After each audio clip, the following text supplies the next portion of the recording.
Students now let's see question number 3। बेटा question number 3 में आपको गिवन है, कहा है AD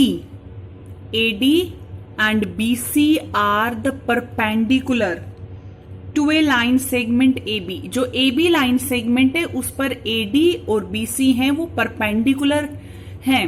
परपेंडिकुलर मीन्स वो 90 डिग्री का एंगल बना रहे। देखो आप A पर और B पर 90 डिग्री के एंगल बन रहे हैं।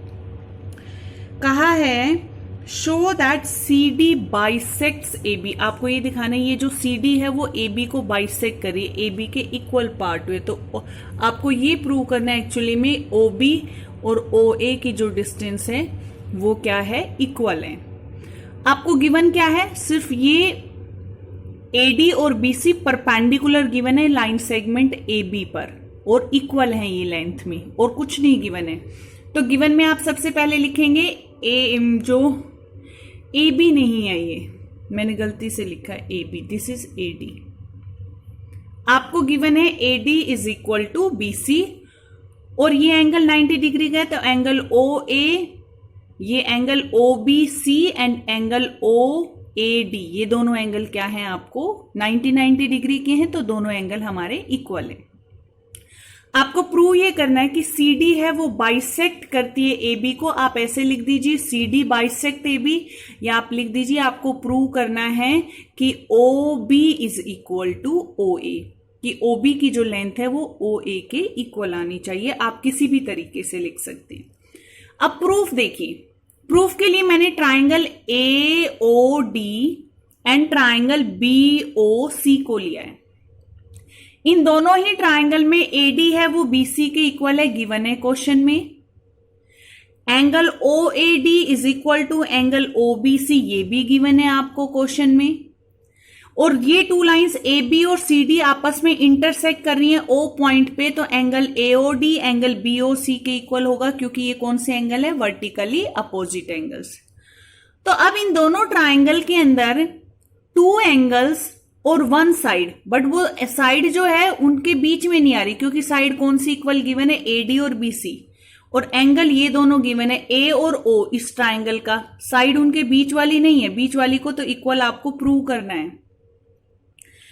तो वो साइड उनके बीच में नहीं आ रही है, तो कॉन्ग्रुएंसी क्राइटेरिया होता है angle angle side congruency rule, और अगर उनके बीच में होती है साइड तो angle side angle congruency rule होता है। तो अभी हमारा कौन सा क्राइटेरिया होगा, by angle angle side congruency rule triangle AOD is congruent to triangle BOC। दोनों ट्राइंगल कॉन्ग्रुएंट हो गई हैं, तो इन ट्राइंगल के बाकी के जो पार्ट्स हैं वो CPCT से क्या होंगे, इक्वल। तो जो OA है वो OB के इक्वल होगा बाय CPCT, या लिख सकते हैं AO is equal to BO by CPCT। यही आपको प्रूव करना था। जो CD लाइन है वो AB को बाइसेक्ट करती है O पॉइंट पे, तो O से लेकर A तक डिस्टेंस, O से लेकर B तक डिस्टेंस को आपको प्रूव करना था इक्वल है। वो आ गई है CPCT से, तो आप लिख देंगे hence CD bisects the line AB। Now let's see question number 4। Question number 4 में कहा है L और M टू पैरेलल लाइंस हैं, those are intersected by another pair of parallel lines P and Q।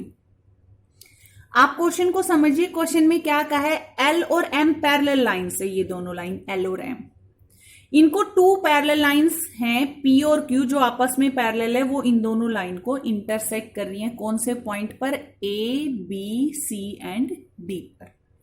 तो गिवन में आप लिखेंगे P is parallel to Q and L is parallel to M। उसके बाद आते हैं हम क्वेश्चन पे कि पूछा क्या है, प्रूव क्या करना है। आपको कहा है प्रूव करो triangle ABC is congruent to triangle CDA। तो प्रूफ में सबसे पहले देखो P है वो Q के पैरेलल गिवन है, L है लाइन वो M के पैरेलल गिवन है। तो टू पैरेलल लाइंस के बीच की डिस्टेंस क्या होती है, सेम होती है, हमें पता है।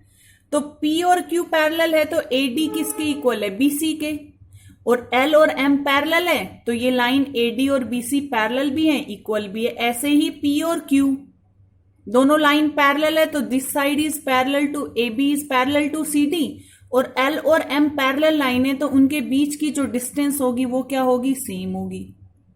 ये पढ़ा है ना हमने, ये पहले ही पढ़ा है कि distance between two parallel lines remain same. आप उनको इनफाइनाइटली एक्सटेंड करें लेकिन उनके बीच की डिस्टेंस क्या होती है, सेम। तो जो ये क्वाड्रिलेटरल है, इसके अपोजिट पेयर अगर आप देखें वो इक्वल और पैरेलल है। ये वैसे तो कॉन्सेप्ट है वो नेक्स्ट चैप्टर का है क्वाड्रिलेटरल का, लेकिन आप वैसे इस चीज को समझिए, जब two pairs of parallel lines एक दूसरे को इंटरसेक्ट करते हैं तो जो क्वाड्रिलेटरल फॉर्म्ड होती है उनके पॉइंट ऑफ इंटरसेक्शन से, वो एक पैरेललोग्राम होती है। आप इस कॉन्सेप्ट को याद रखेंगे।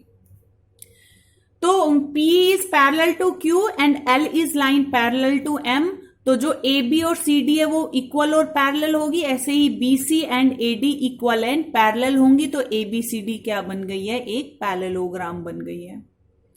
अब in triangle ABC and in triangle CDA आप कैसे करेंगे, AB है वो CD के इक्वल है, और अगर आप इस पॉइंट को स्किप करना चाहते हैं, आप डायरेक्ट करना चाहते हैं तो आप डायरेक्ट भी कर सकते हैं, आप वहां पे एक्सप्लेनेशन दे देना।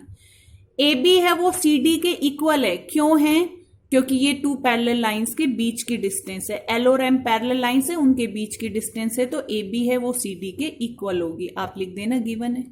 BC है वो DA के इक्वल होगी, क्योंकि ये जो डिस्टेंस है वो P और Q दो पैरेलल लाइन के बीच की डिस्टेंस है, और AC जो साइड है वो कॉमन है, ट्राइंगल ABC में भी आ रही है और ट्राइंगल CDA में भी आ रही है। तो एक ट्राइंगल की तीनों साइड अगर दूसरी ट्राइंगल की तीनों साइड के इक्वल होती है तो side side side congruency rule से triangle ABC is congruent to triangle CDA। आप इस पॉइंट को स्किप कर सकते हैं और आप डायरेक्ट ये लिख सकते हैं कि AB is equal to CD। Given ना लिख के आप लिख देंगे कि distance between two parallel lines, यहां पे भी लिख देंगे distance between two parallel lines, और फिर इस पॉइंट को स्किप किया जा सकता है। So this is all about exercise 7.1 up to question number 4। लेकिन बेटा ये एक्सरसाइज आपको तभी समझ में आएगी जब आपने कॉन्ग्रुएंसी रूल्स जो हैं उनको अच्छे से समझा है। अगर आपको कोई भी डाउट्स है किसी भी टाइप का कॉन्ग्रुएंसी रूल में, इन क्वेश्चंस में, एग्जाम्पल्स में, तो please ask to me. Thank you everyone.